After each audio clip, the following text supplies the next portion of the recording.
What is up, everybody? Welcome back to Rebuilding Universal. This is a series in which I take lands that already exist in the Universal Studios theme park and change it into something that I think will be a perfect park. Now, before we dive into this, please do me a huge favor and subscribe to this channel if you haven't done so already.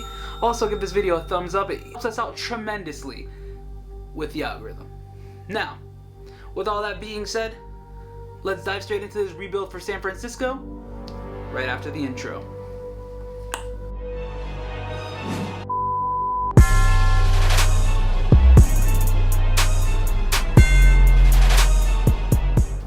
When Universal Studios Florida first opened its gates back in 1990, one of the featured lands were San Francisco. Now, this land only featured two things, one being attraction, one being a show. One of those shows being Earthquake, the big one. And then the show being an American Tail Theater, which was a show based on 5 Goes West. Fast forward a few years, Beetlejuice comes in to replace 5. Then fast forward until 2007, and then Earthquake closes for a disaster. Which I don't think it was that much of a disaster, but that's just my opinion, because a lot worse things happened. In 2015, they closed Beetlejuice, they closed Disaster, and they brought us this. Fast and Furious Supercharged. And I think it's a perfect attraction. I think it's the best ride here. You just got Fast and Furious. Share this with your friends to totally Fast and Furious them. Just kidding, just kidding. But I feel like this ride can be replaced and this land can be utilized for one perfect attraction. That attraction is Godzilla. And the name for this attraction is Godzilla Aftershock. The name itself is going to be symbolizing an earthquake, giving homage to what was here in the past. Now, Godzilla has never been featured in a theme park, within the United States at least.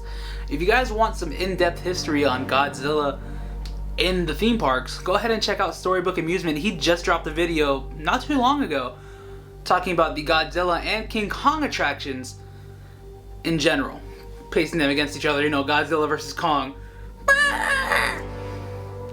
Go check that out, tell him I sent you.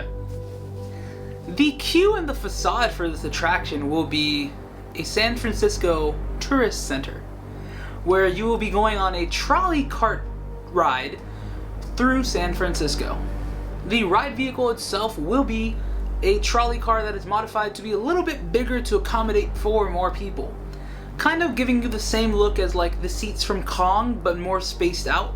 So think of like the night bus from Universal, like from Harry Potter, but as an attraction. So basically a tourist van, but it's a ride. This attraction is going to be very similar to Confrontation in the way that it's going to allow you to come face to face with the King of Monsters himself. This ride will take you through famous locations in San Francisco, being Chinatown, Fisherman's Wharf, and the Golden Gate Park. As you travel through the city, you will feel tremors and it'll seem as if there's an earthquake. But it's no ordinary earthquake. As you start to approach the Golden Gate Bridge, you start to see that the local residents are running away from this location as the bridge itself is shaking. Out from the water arises Godzilla. First thing you see him do is point his mouth upward and shoot up atomic breath, just blasting up. The water starts coming towards you as if you're getting hit with tsunamis. So you feel the water hitting you, you feel the wind, you feel the heat from the fire. And then you run. Your driver takes off. Godzilla is starting to torment the city. And when you think that all hope is lost, in come the National Guard. Now, of course, the National Guard is no, competition for Godzilla, as you see Godzilla taking them out one airplane at a time, one tank at a time, little by little, crushing them.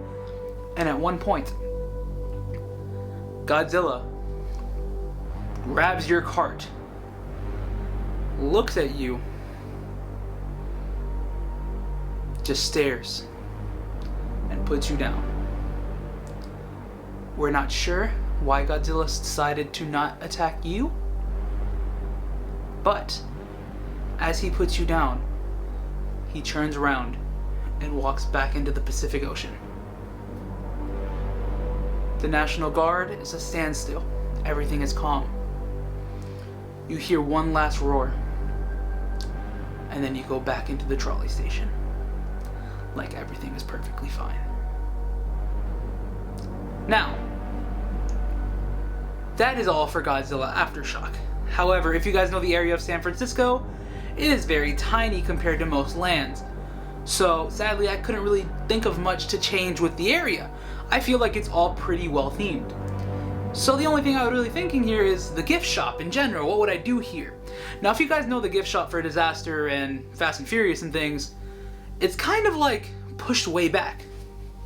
Nah, forget that. We're gonna push it up because I want to put in a Godzilla photo op, similar to one they had in Confrontation, where you can get in Godzilla's hand and take a picture. I feel like that's something that's iconic and would be memorable. Because I still have a picture from when I went on Confrontation when I was a child, and it's one of my favorite things that I own. Anyways, the gift shop will be heavily themed to Godzilla. It will be like a mini Godzilla museum. Everything around the area will be exactly the same, meaning that Richter's will still be there, Lombard's will still be there. We'll still have the Jaws statue over in the background because we're not getting rid of Bruce. Bruce is staying right there. We're just bringing another monster onto the island. Anyways, that is all for this episode of Rebuilding Universal. If you guys enjoyed it, give me a thumbs up, please. Comment down below what you guys want us to do next. What would you do with San Francisco if you can change it? Subscribe if you already haven't done so. And stay excellent, my dudes. Peace.